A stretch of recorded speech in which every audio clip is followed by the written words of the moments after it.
Hi, everybody. This is Tomi Akatunde with Modern Maya. Uh, Yay, the video's starting. Sorry, it's been such a long time since I've done that.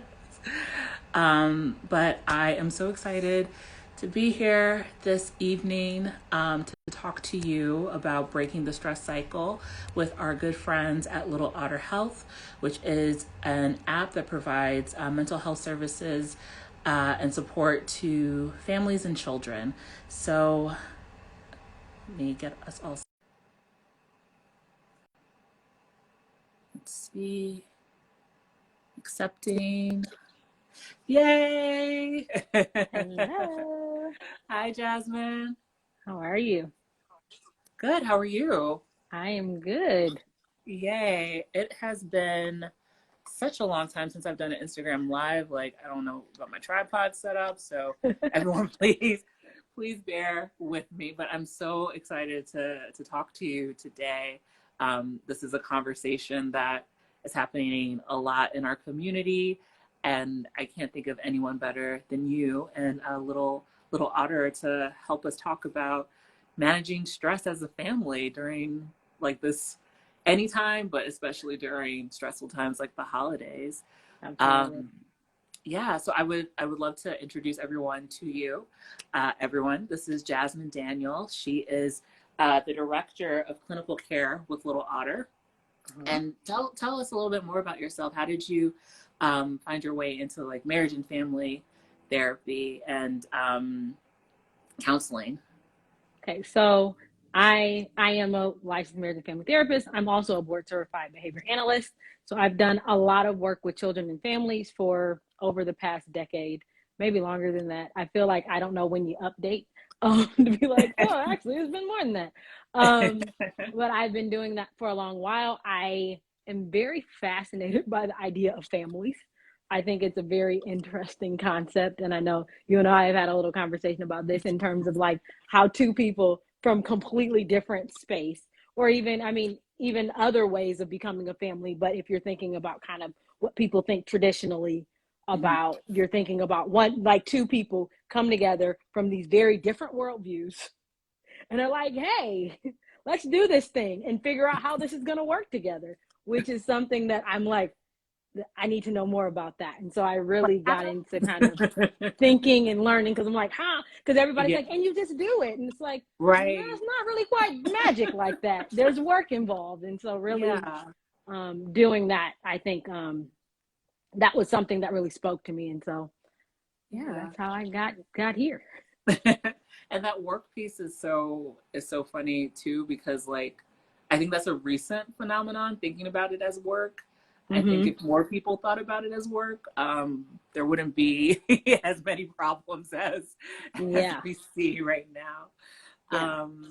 But yeah, it was really great speaking to you pre this event. Just like again, got me together in a lot of ways that I didn't know I needed to be got together. But if you guys have any questions for Jasmine as we go through our conversation, definitely drop it in the comments or press that little question button, bubble button on the bottom right side of your camera. But my first question is just like kind of creating like a basic understanding of how does stress affect families and the way that families operate. So I think thinking about stress, I think we think of stress as like this big crazy thing, right? But it's cumulative. So Yeah. thinking about like kind of how stress works in terms of family, like right, we have individual stress. So there's you feeling stressed about whatever's going on for you. And then if you have children, they have their own stuff. And then if you have a partner, they have their own stuff. And then there's things that like a narrative that kind of weaves through that, but then there's individual things. And so when you think about it all together, right, it gets really tricky. And specifically, like we're talking about around the holidays, when that brings everything kind of to a head, when it's like, yeah, I've been able to avoid my mother-in-law all this time in the name of COVID. And now here my partner is saying she's coming to our house next week. What are we doing? And so really thinking about and having to confront those issues look a bit different around this time. So really the way stress shows up sometimes is like, people have short tempers. People are, I mean, it doesn't show, all of us don't know how to communicate in ways that are the most healthy, including myself. So sometimes it shows up not as not as fun as we like or as communicative Yeah. as we like. So we talk to our families in ways that because they're our safe space is Mm-hmm. not the best way of speaking to people. Yeah. And sometimes it shows up like that for little kids, right? It'll show up really differently where you might see more tantrums around holidays, around new things, specifically in this time in the world with Yeah. COVID and everything, where it's like, we haven't been around these people. And especially if you have like a toddler. So like last time they were around family members, they were like an arm baby. And Yeah. now they can do things and everybody's like, I still want to hold you. And this kid's like, let go of me. I'm trying to do my thing. And so there's a lot of different things that go on there and may look like a child being what a lot of people like to say defiant. I really don't like the word defiant, and I'll tell you why. Yes. It's because it shows intent to be away.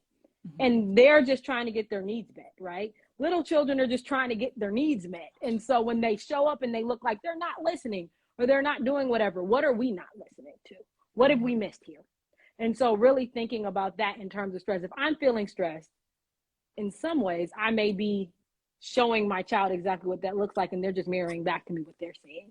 And so really being mindful of that too. Like it may look like your child's acting up, but it's really a lot going on for you. And so really thinking about that in a family forum, and everybody has less room for it, right? So if your cup is full, your kid's cup is full, they have a tantrum, you have no patience. It's a perfect storm for some not fun interactions.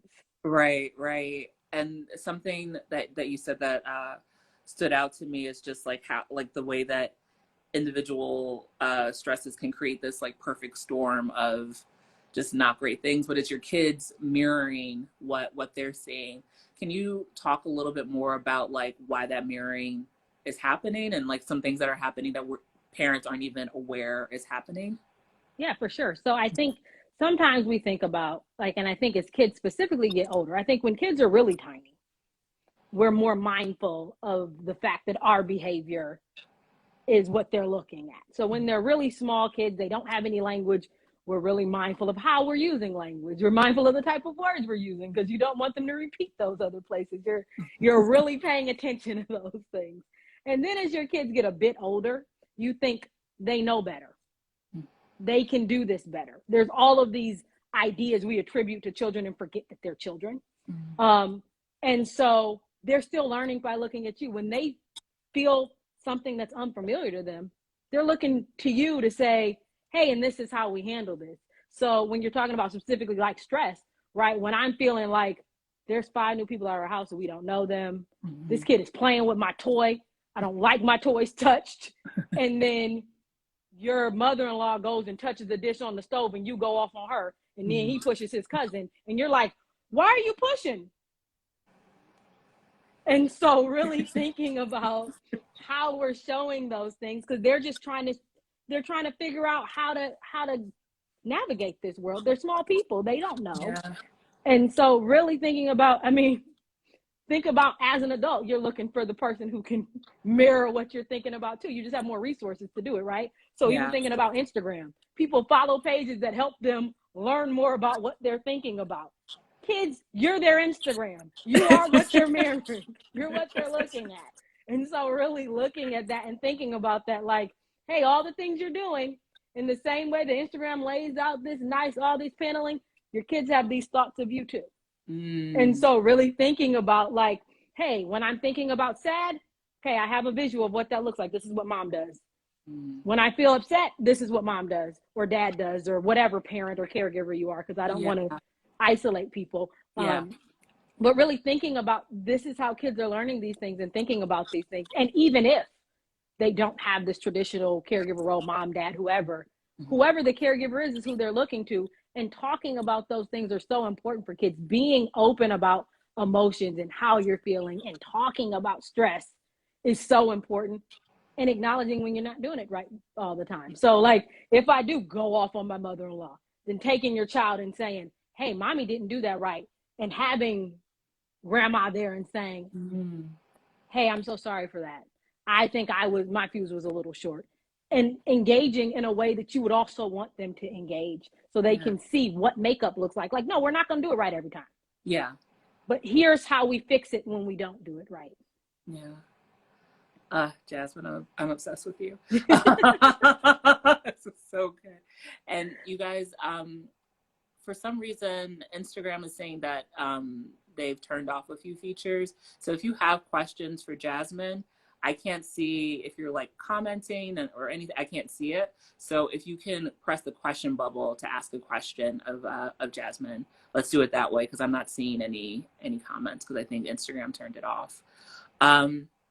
So my next question is, you know, I really love what you just shared about modeling this behavior, what making up looks like, what not getting it right the first, second, or third time looks like, including your kid in that process. But that feels like it takes a lot of like internal reflection that can be hard to tap into during high stress periods like the holiday. So what are some ways that we can understand the way that we deal with stress, so that we can like start showing how to regulate ourselves to our kids?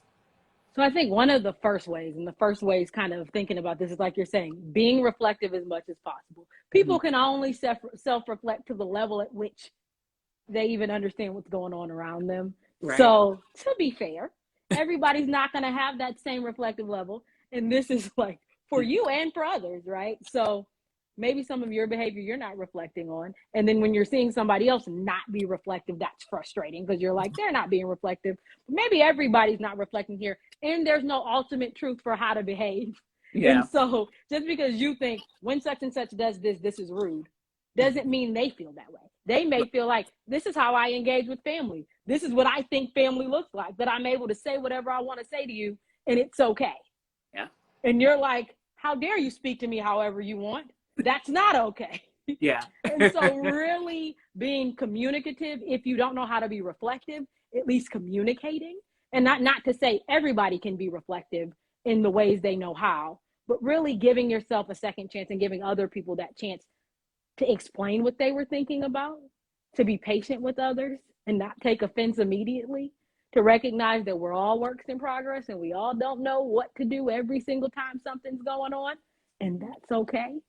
And so I think the biggest thing is patience in all of it.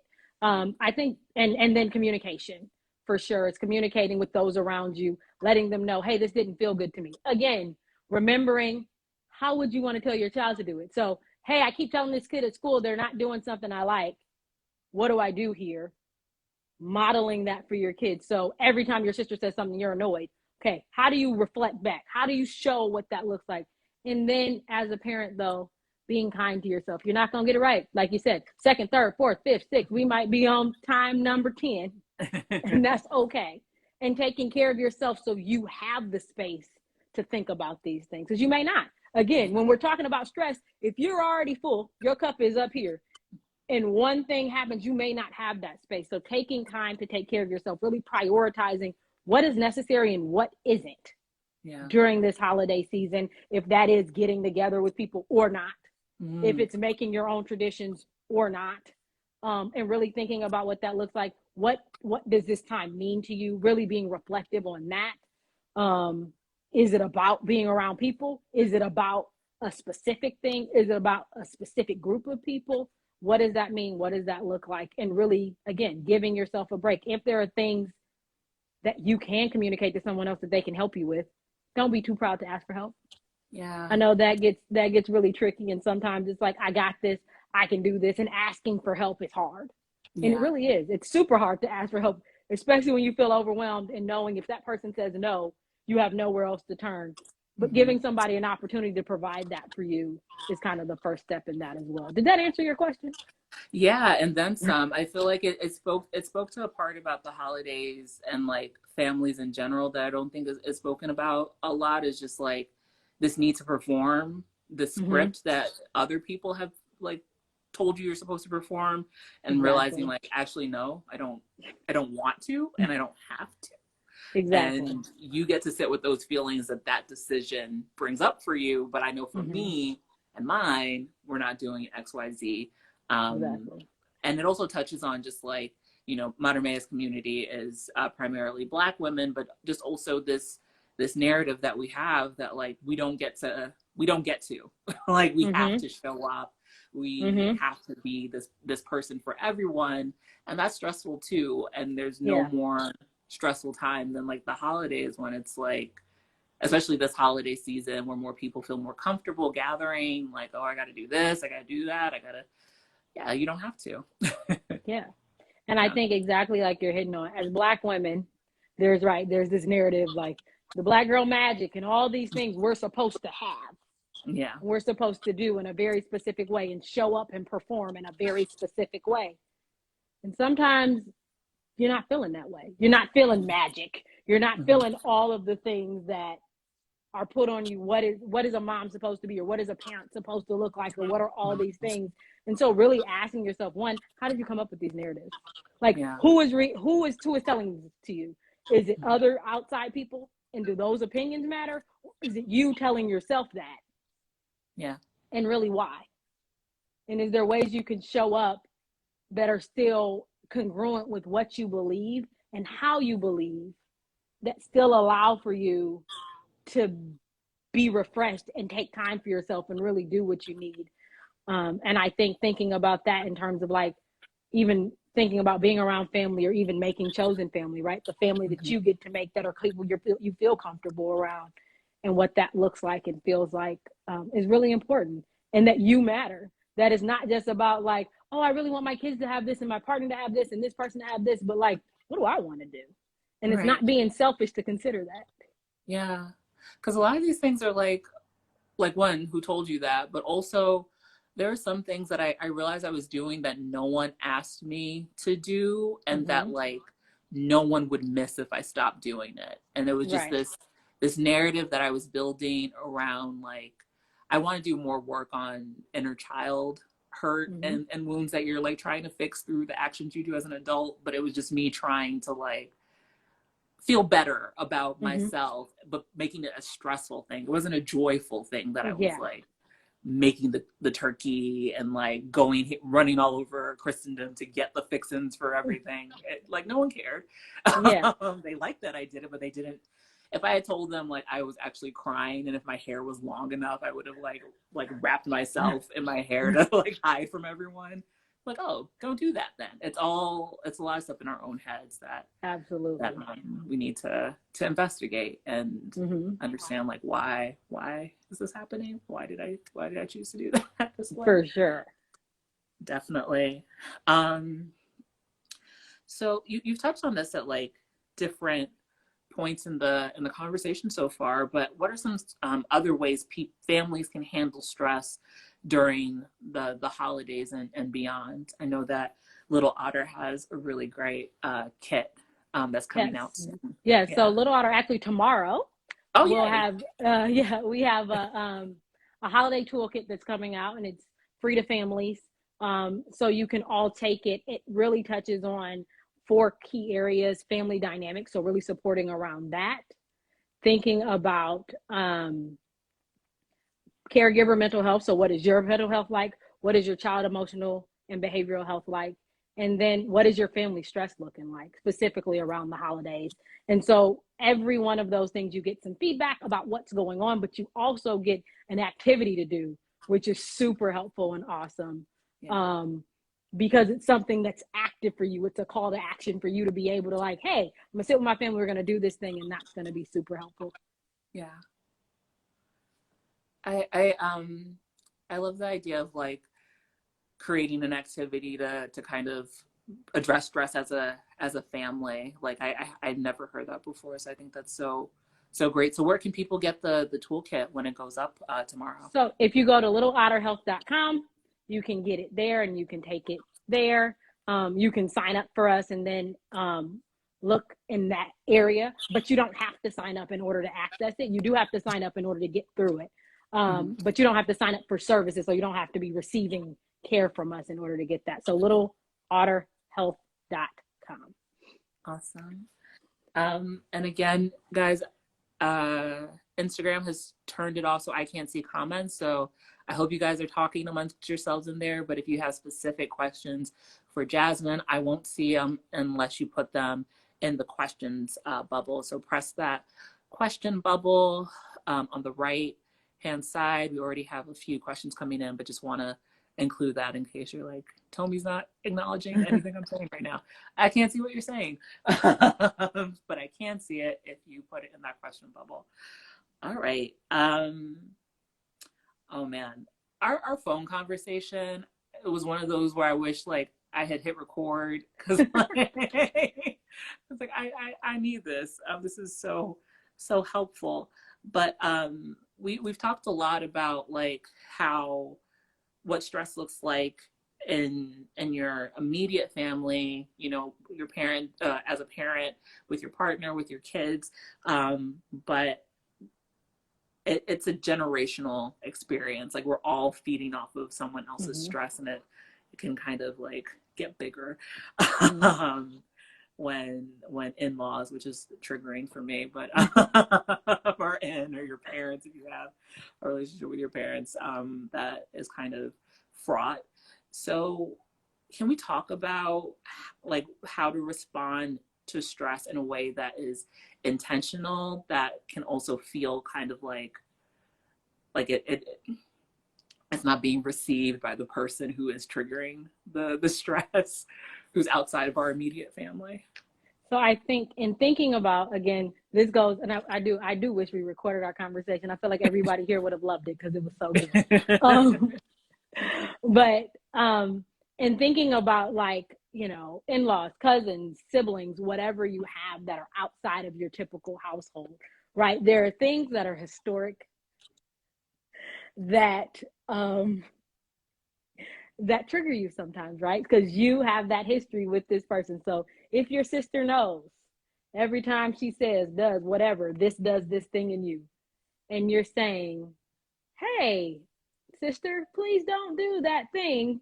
And your sister's like, but I know this button and I'm going to push this button because she has her own stuff going on. And like you're talking about, all of us are performing whatever we're performing, needing whatever validation and all those things from other people. How do we handle that? So I think the first thing is responding to people, knowing you have little eyes watching. That's the first thing. So being mindful of that if you're a parent. If you're not a parent and you're in parent practice right now, and that's what I used to tell my husband, we're in parent practice. We got to practice doing this so I can be ready when there's a little because it takes a little bit. It's not just immediate. And you're like, yeah, I got this. All of a sudden I'm a parent and I'm going to do better. It doesn't go that way, in case you're wondering.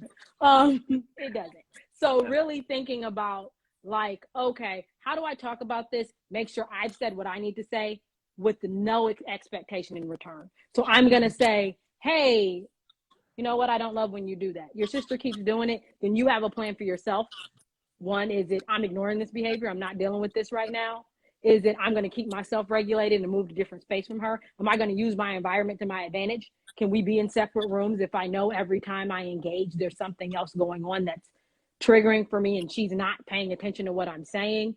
Is it my mom does this thing that I don't like every single time I'm around her? Yeah. And now my kids are watching me do that, and now they treat me the way I treat my mom, and now I feel a way about it.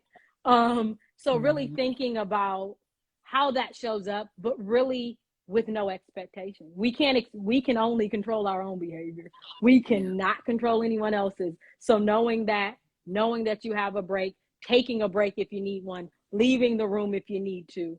And then like really, again, using your environment to your advantage. If you need to move away from wherever that person is, if you're like, hey, we did 30 minutes at this house, I need to go. Yeah.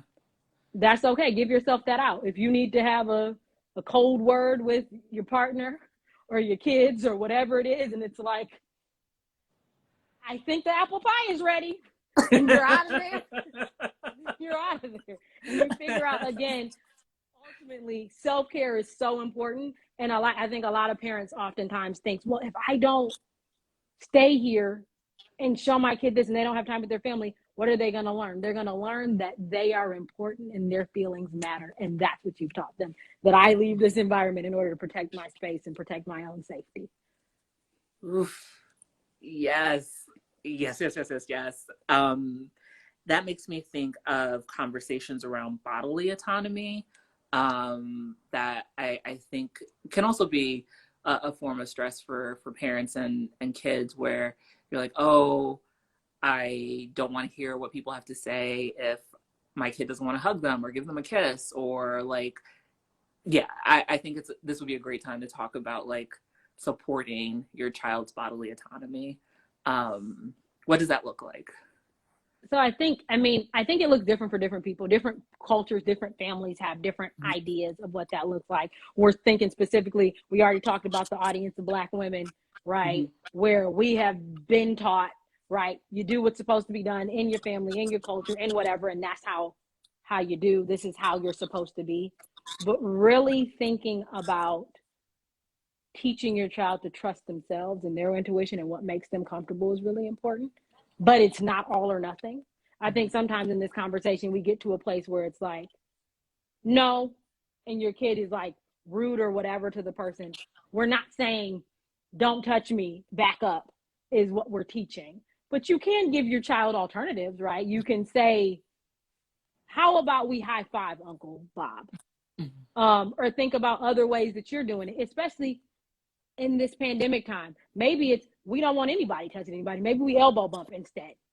Maybe there's other things and we normalize that as okay. And I think specifically in these times, making those changes is so beneficial as the norm. So if you come in as a family, as a parent who has your own autonomy and says, hey, you know, as a family, we're not doing hugs this year, but we are elbow bumping. Want to give you that. If you're like, we're going to do pointer finger touches, whatever that looks like, you tell you that's what you decide. It's a lot easier. And then if you see your kid is stuck, if you see your child is feeling uncomfortable, advocate for them. Don't let your child just be uncomfortable and say, hey, speak up. They may not know what to say. It's hard enough as an adult to know what to say when somebody's leaning in for a hug and you're like, no, thank you. So as a little kid, you're like, I don't know what to do here. So support them. Let them know it's okay to not know and not understand, but also explain to your family members, be proactive about if something comes up. Communication, again, I think all of the tie of all of these things is communicating with people what you're doing, how you're doing. If people can't respect the way you're raising your child or thinking about things, then it's a different conversation you might need to be having. Right, definitely. One of the things that I love about Little Otter, like besides me wishing that it existed when I was a kid, like having mental health issues and really feeling like I didn't have anyone to talk to about them, is that like it advocates for the idea that kids are people, like that they're not extensions of their parents, exactly, that they have like their own inner world, and like are allowed to feel the way that they feel about things, and should have safe spaces to express that, and the safest space should be with their parents. But something that I read was just like a lot of parents don't know what stress looks like with kids until it's like a problem. Like it's specifically viewed as like you said, being defiant, or being and our Mater Mea's team, no spanking, but like there are people who like pop their kids when they're acting out, or what have you. So what are the signs of I actually think this is a question someone asked. Here we are. What are some of the nonverbal signs my kid could be stressed? So I think it's several things. One, if you notice any major changes in your child, that's something to pay attention to. So if you're realizing your child used to be super outgoing and now they're really quiet, if they're really quiet and now they're changing differently, if their eating habits change, all of those things change, you want to zoom in and pay attention to what's happening with your child, what's different with them, what's going on for them in that moment. And so really paying attention to that. The other piece is, and you commented on it about the spanking and those things, I think, and let's think specifically again, Black community and popping and spanking and those things that have been kind of normalized throughout the interactions that Black people have with their children, that when is the child learning what they should be doing? So if we're like, this, you don't do that, cool. What do I do? Right. So making sure that when you're making those corrections, when you're saying those things, when you're noticing something different, not they haven't eaten what they typically would eat and saying, you're not getting up from this table until you eat, and now creating potentially another issue with them in food. Mm-hmm. But really saying, what's going on? Is there something else you'd like to eat? If not, let's talk about it. Making communication something you're doing. And so paying attention to your child, again, giving them language for what they may feel like. They may not know. And I think a lot of times families will talk to me and say, like, I asked them and they didn't say anything. Well, a lot of times you ask adults and they don't say anything. So you think children with less language and less interaction with the world, without as much experience with these types of emotions, are going to be able to say to you, hey, you know what I'm feeling? I'm feeling really sad when you do this, really anxious when this happens. Kids are not going to be able to tell you that. And so sometimes as parents, I think because you're kind of so longing for a rule book, you're wanting your child to say back to you, this is what's happening. And then you let that be your out. So they say, I'm fine. And you're like, I asked. Yeah. Instead of sticking with that, like you're saying, those nonverbal things. When I'm seeing you're not showing up the way you typically show up, you don't want to hang out with your friends, you don't want to take phone calls from people that you used to take phone calls with, and saying, hey, let's talk about it. What's going on here? How is this going for you? How are you feeling about this? A lot of things have happened. I mean, we're living in this pandemic world where we've kind of normalized that this is what's happening, and we're not continuing to have conversations with kids about like when this is gonna end, right? We stopped having end conversations after the 2 weeks that turned into 2 years. Right. So we don't have those conversations, but really talking to them about it, because their whole worlds are different. Like they thought the world was one way, now it can be different. So that brings up uncertainty about so many other things.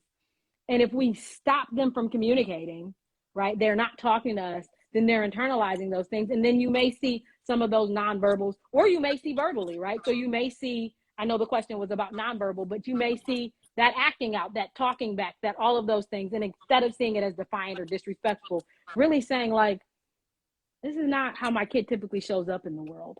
Mm-hmm. So how can I support them better? How do I get them to a place so they feel comfortable enough to do whatever it is they need to, want to express themselves in the way that feels comfortable for them?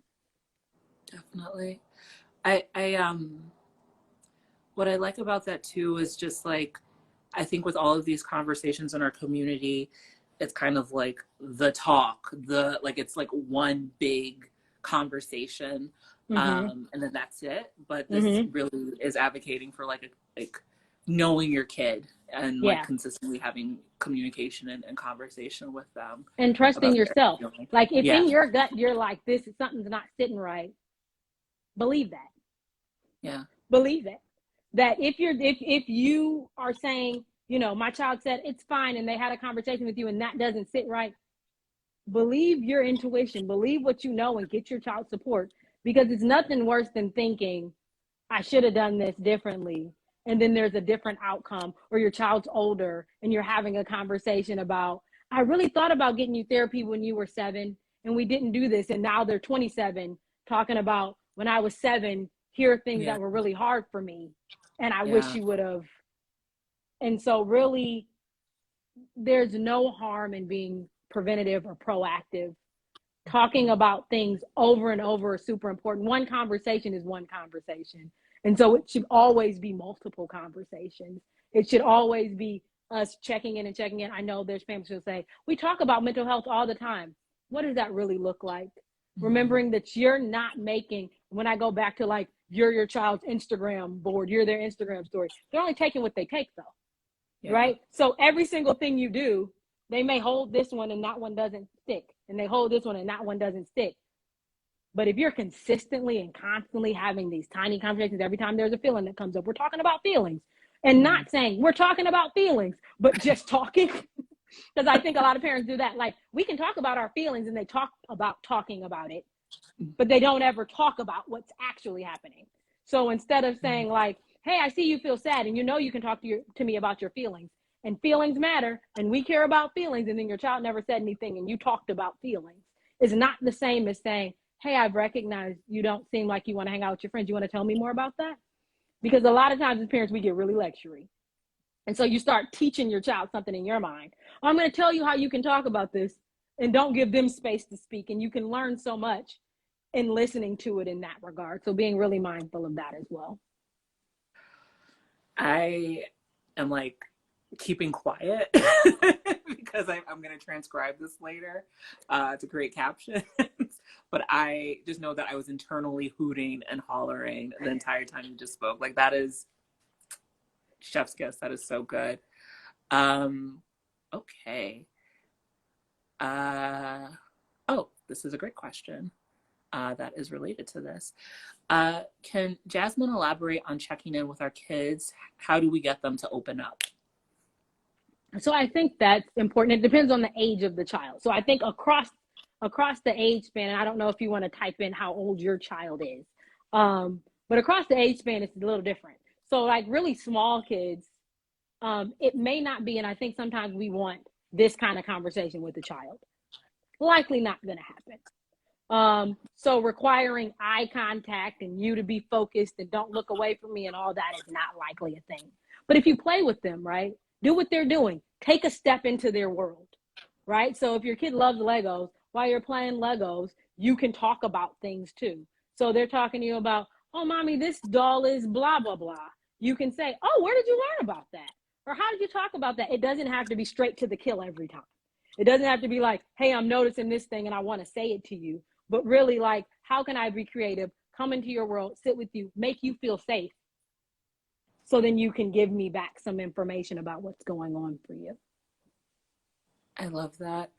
And I used that with a friend's kid who was beating up on his doll, and that was the doll that they got him to like be okay with, the introduction of a new sibling, a baby sibling, and he was just like beating up on it. I was like, hey, like what's going on? Why are you beating up on the doll? And he was like, oh, she doesn't listen and she's not going to the potty.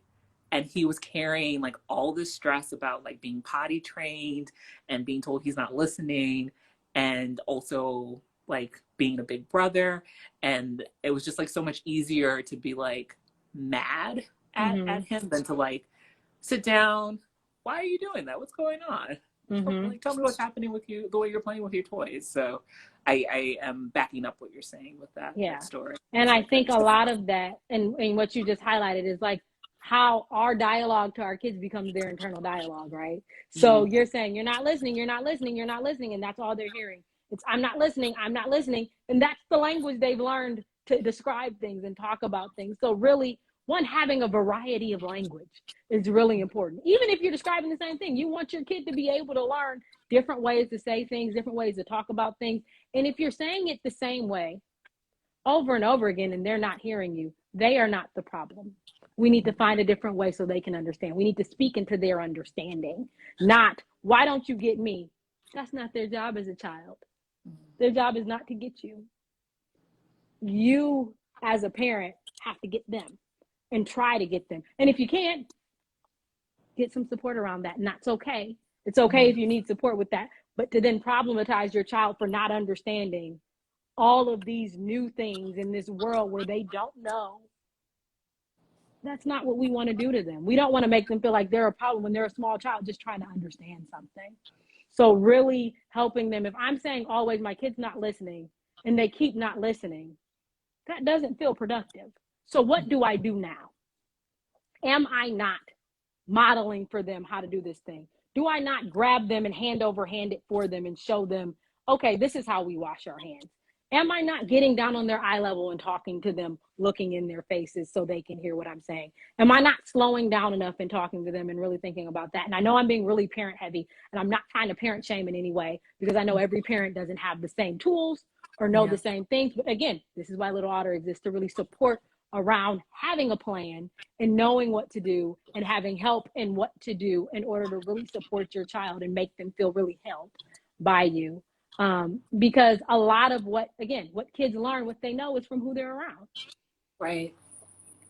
This is like easily segued into the audience question portion, but the person who asked that question, she said her kid is 5 years old. So I feel like the things that you said kind of wrap into that age range as well. But speaking of Little Otter, I would love to know more about like what getting support looks like for kids, because I think in our community there's been this normalization of like self-care and getting therapy as an adult, but less so about getting support for your kid. And something that you said when we talked was just like the shame around a diagnosis in our community. Like, I would love, love, love to talk about, okay, you've identified that your kid needs support. There's a really great article, not to brag, on Modern Maya about when to know when your kid needs professional help. But I would love to hear your thoughts on that. Like, what does getting support for a kid look like? So I think the first thing about getting support, I mean, I think, like you said, we've normalized it for adults, but then what does that mean for your kid? I think a lot of families have said to me, am I putting my child in the system, whatever that means, whatever big system we think exists. But really, it's getting them support for when they need it. And at different times that may look different. Sometimes it may be getting you support so you can support them. So it may not be one size fits all. You get support, they get support together, or it may be you get support now, they get support later. And some kids are getting, I mean, kids are so resourceful now. Kids are asking for support. They're like, hey, I want somebody to talk to. Can you help me with this? And so I think the bigger thing around, specifically in our community and diagnosis, it's really tricky. So thinking about diagnosis one, I think for a lot of families feels like this is just another thing people are saying because they're not competent, because they don't understand how we are, what we do, what our families are like, which is not accurate. So I wanna speak on that a little bit, and I want to say something I said to you before, because I think it's really important. So I think one piece of that is, I think and I'm going to speak specifically as a Black woman, a woman to Black women specifically who are this person, who I have been, is like, I want to have a person of color be the person seeing my child, talking to my child, engaging with my child. If not, I don't want it. And I think that is a wonderful idea to want to support people. And I'm not saying don't do that. So don't hear me say that. What I am saying is that to not think that other people can be culturally humble or culturally aware enough to engage may disadvantage how you're able to receive support. Because in the same way as if you were in an ER, right, and you had a physical emergency, you wouldn't say, until I have a Black doctor, don't touch my broken leg. You know how much more damage you can create by just continuing on that same leg. And they say, we won't have a doctor for 6 months. And you're like, okay, I'm gonna wait 6 months and walk on this broken leg. Now you created all these other issues in your body because you said this person wouldn't understand how I sit. Now they may not be your end all be all. And some people are gonna go through different therapists and go through different people, and they may look like them. They may look different from them. That you may switch from somebody who looks like you to somebody different. You may switch from somebody who looks different to somebody who looks like you, and that's okay. That every person doesn't have to be the final person, but they may be the support you need right now. And getting help and getting support doesn't always have to look like what your end result that you're thinking of is going to be. It doesn't have to be, oh, I think if this person doesn't look like me, they won't understand these things, but they may. And the fact that you don't want somebody to come to you, right? The reason for that is because I don't want somebody to show up to me with preconceived notions and that I'm a monolith. How are we then going to say about other people, hey, you only understand this one way of living, and you're a monolith? So really thinking about how to get that support. And so I say that to say that there are ways, and then we talked about in numbers in general, unfortunately, there's not enough Black mental health professionals to help every Black person who needs support. Not saying you should not support. It's not what I'm saying. I'm saying you can still receive support, and people understand and are learning and can show up for you in ways that can really help you where you are now. And so that's the first piece of that. The second piece, I know we want to talk about diagnosis a little bit, so I want to say those pieces, is that when you're talking about diagnosis, thinking about diagnosis, a lot of families, I love a family said to me, and I think I shared this with you, are you going to look for a diagnosis? And it's not something you're looking for. It's something that shows up in the same way as I'm thinking like as a chef's recipe, right? If I say I have pie crust, apples, cinnamon, whipped cream, you're saying you got apple pie. And I'm saying, nope, I got pie crust, I got apples. As a chef, I know what that's called. And so what I do is just name what you're saying to me. So it's not about there's a diagnosis that has to exist in a way and somebody wants to put that on you, but that allows us to name it and then allows us to get evidence-based, research-based treatment to support you in the best possible way. And I'm not confused or living delusionally that specifically in community of color, that numbers for certain diagnoses have been higher and all of those things we are aware. But the goal in making sure you get really evidence-based care, that you have really good assessment, which is something that Little Otter does, is making sure that they're looking at all of those factors, thinking about all of those things, taking those to account, and then again, naming for you what's necessary and not when it's not. Saying, hey, this is not clinically significant and that's okay too. We're still going to support you. And so really thinking about that and looking at that is really important. Okay, I know I just did a ton of talking back to back. I mean, but I think it's important because especially the part about the diagnosis, because that helps remove some of the shame that people have about like getting a diagnosis and feeling like it's a personal attack or like they did something wrong as a parent, or it really depersonalizes it and makes it like very clear what the work that it's doing and what it's not doing. So. And depending on the diagnosis, sometimes it may show up now and may not later. Other times there are certain neurodevelopmental things that won't change your brain. We can't change your child's brain, but we can support them in how they show up and how they're handling things that are happening for them in different ways that help them interact with society and in ways that are more, I would say socially acceptable. I don't know what the right word is. I'm trying to think of better wording. Maybe like not as maladaptive. Yeah. Like. And in ways that, look, now you have me thinking about a good word. I'm trying to think of the right word, because now maladaptive makes me think about a whole nother thing. But showing up in ways that are perspective taking, right? That show up in ways that they're able to look at how someone else may be thinking about something, or even how you are.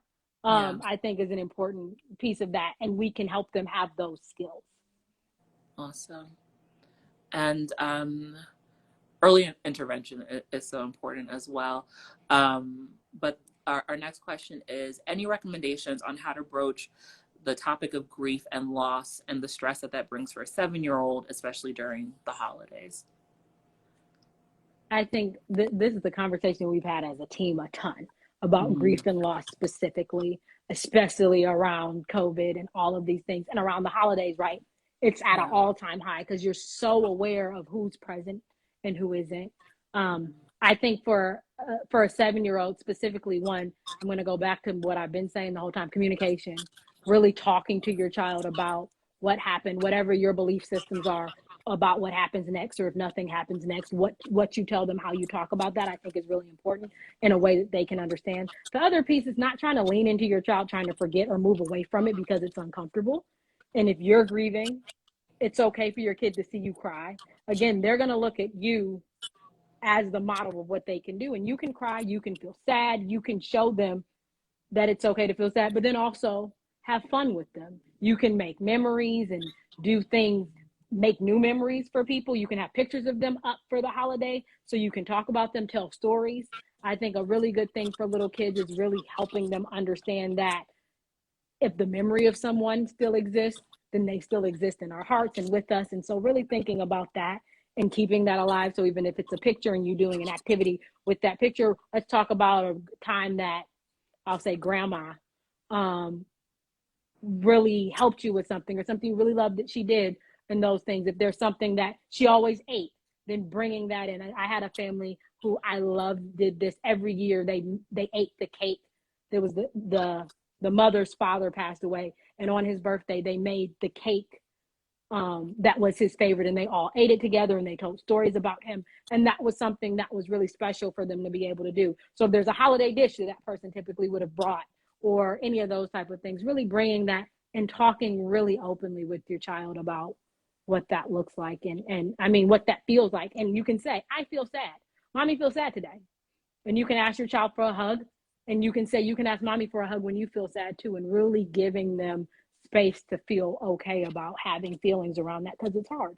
Grief and loss is hard for all of us. And so for little kids, it's so much harder understanding the permanence of death. That's great. And just to reiterate, everyone, if you're leaving questions or anything like that in the comments, I can't see them. So if you have questions in these last 10 minutes, drop them in the question bubble for us. How do you introduce meditation or mindfulness to a toddler as a way to manage stress? Toddler, depends on the age of the toddler. So in some ways, I mean, and I think it also depends on the temperament of that toddler. I have friends who have toddlers who will at, I think my friend's kid at like 15 months was like, every time they felt anything was like serious deep breath in it and doing a bunch of cool things. And that was super awesome. And then there's other toddlers who are like, no, I'm not doing that. I'm not about doing that. And that's okay. I think the biggest way, one, for a toddler is a lot of their regulation is co-regulation. So, I mean, all of this goes back to modeling again. They're looking at what you're doing, but it's not about always giving the instruction. I think as parents, again, we want to say, come here, take a deep breath, sit down with me, do this thing, listen to this music, instead of, hey, we're in a room together. I'm going to take some deep breaths. I'm going to model what this looks like. I'm going to squeeze a pillow. And then see if your child doesn't follow naturally. So that's one piece of it. I think starting that as an idea, though, you can start and talk about it. You can sit for a few minutes and go over like, hey, we're going to sit quietly and take some breaths. You can say that and see if your child's able to do that. If they're not, it's fine. I don't think you penalize them for it. But starting off, one, I'll say the first way you start off is having quiet time. So making sure there's quiet time in every day that you have, whether that's them in their room doing things by themselves, but having time for them to decompress and have time for their own thoughts. I think the second way in doing that, if you're introducing like you control your mind, you control your thoughts kind of thing, is really reading to them and talking to them about story, right? How they're able to think about things and really introducing them to this kind of imaginary world that they live in. So they're able to create these things for themselves.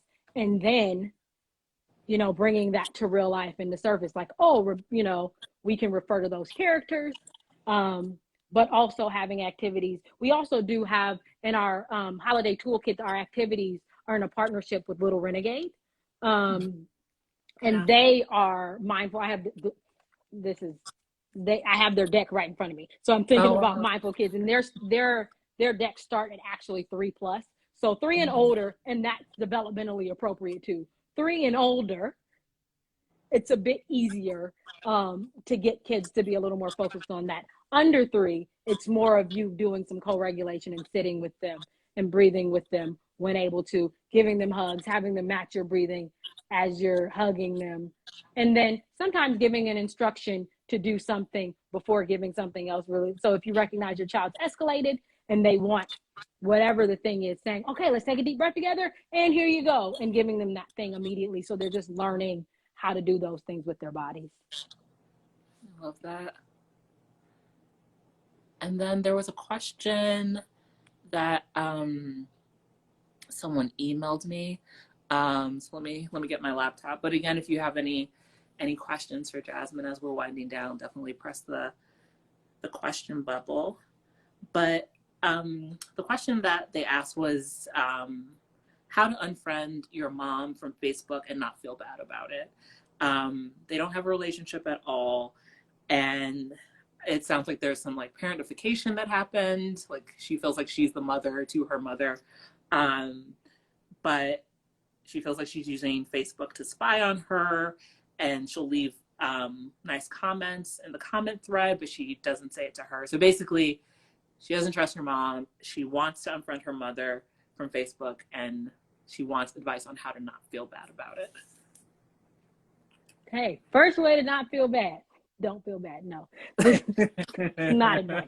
But no, really thinking about, I think this goes back to what we've been talking about, taking care of yourself. You cannot take care of anyone else if you're not feeling good in your own body. So if this is something you need to feel like you're the best version of who you are and how you're engaging, then there is no shame or no problem with you doing that. I think, again, communication is really important. So saying, hey, mom, don't mind talking to you, or you can text me from time to time. Don't want us to be friends on social media, and giving her another option so you don't lose all contact if that's something you're not interested in doing. If you don't want to, I mean, if you're wanting to cut her off altogether, that's one thing. But if you're not, then giving her a different option, like, hey, text me when you want to talk. I'd be happy to talk to you. I can send you pictures of my kids via text. But in terms of public platform, I'm not really interested in doing that. That's not how I want us to engage. I either prefer us to have a very personal relationship or whatever other option you're giving. I think the other piece of that is, I mean, I think we very much normalize social media as being real life. And I will say to everybody all the time, like, this to me is not my real life. Like, you being a friend on Facebook and you being present in my real life are two completely different things. And so if that is your belief and that's how you understand it to be, explaining that again to your mom, like, hey, I need us to have an actual relationship. I really want us to engage in ways that are real. This doesn't feel that way to me. And if we're trying to build our relationship around trust and caring and all of these things, let's talk on a different medium and utilizing that. And then again, I think it's hard when you feel like, hey, I don't want to make her feel bad, but it's not all or nothing. It's giving an alternative as something else to be able to do or engage. And again, and she has the right to say yes or no. So if she says, no, I don't want to behave as your mom in real life. Well, you gave her an opportunity. And now again, you have to take care of yourself. So saying, all right, well, we're not going to be friends on Facebook, and looks like we're not going to engage in real life either. I guess that's the decision that's being made right now, and being okay with that being the case for now. Just making one decision doesn't make it the forever decision. So you can still revisit that later. You can have her off of Facebook for a little while and then say, you know what, I did kind of like her comments, and bring her back. So it's not a forever decision, and you don't have to treat it that way. You can do something now and change up a little later if that feels more comfortable. I have so enjoyed this hour with you. I'm really looking forward to the next time we talk. And again, like, I really wish Little Otter had existed when I was a kid, and I think it's so awesome that it exists now for kids. I'm just like really hopeful and happy about like this new generation of kids and parents that are coming up that are going to be supported and seen, and like move away from these generational patterns that like haven't really served us. Like we're okay, but are we? Yeah. I love that language, like for things that have not served us. And I think that's so important. I think, definitely doing things, catching things, talking to children about things when they're small can help when they're older to know how to have more resources, more tools to be able to deal with things that some of us as adults have a hard time and are trying to figure out now. And so really preparing them, because we think about physical health and preparing them physically for things and making sure they get their physicals and all the things they're supposed to get from the doctor. And at school, we prepare them educationally and all these other things. And then when we think about their mental health, their self-care, their self-love, there are all these other pieces, how they're feeling about anxiety, how they're talking about their emotions. We forget that we have to develop that as well, because there are all these different parts of being in the world, and we want to make sure they're well able to do that. Definitely. I just had one last question to ask you, because I just realized this is a very heteronormative thing that I'm about to say, but I'm like so used to talking to women and moms and like thinking of moms as being the people who like lead the family's culture. But like, how do you talk to your partner about changing these family patterns if they're not as like into the idea of that, or don't have the same language or interests as you do about, you know, changing some of these generational patterns? So I think sometimes, talking from your perspective is really important. I think sometimes, and I think specifically when you're talking about moms in very heteronormative space, are like, well, our kids and the kids need, instead of saying, hey, I need, in order to feel like I'm doing a good job as a mom, to get some support. And that means also getting Bobby some support too, so that we're able to change the way he's engaging with things. You know, when I get upset, I'm not always communicating with you in the best way. I don't want him to see that and think that's okay for him in the future to engage with his partner in that way or whatever things, and really talk from your own perspective instead of talking through your child about something you really feel strongly about. Yes, I love that. I was like, wait a second. I didn't say anything about the dads. What are they doing? Yeah, and we have a lot of dads that show up in these meetings and show up on their own even to engage with us. So I think, I mean, I can't say that that's representative of all dads around the world, but I think it's something that's really kind of a shift, and something that has been really surprising to me, that we had so many dads really engaged and involved in what's going on. That's awesome. Well, Jasmine, thank you so much. Where can people find you and more information about Little Otter and the holiday stress kit that you guys are So you can follow Little Otter on Instagram. I think we have Facebook. You can go to littleotterhealth.com. That's where you can find the toolkit and any other things about us. And I will be there too. So if you have questions, if you want to, if you email us, you can go to our webpage and find all types of ways to reach out to everyone there. Awesome. And if you're just tuning in and you missed the first half, this will be going live like in 4 minutes. This will be on the feed, and then I'll also be doing a caption version for our folks who need captions. So thank you again, Jasmine. Thank you, Little Otter, and I'll see y'all around. All right, Good night. thank you. Bye.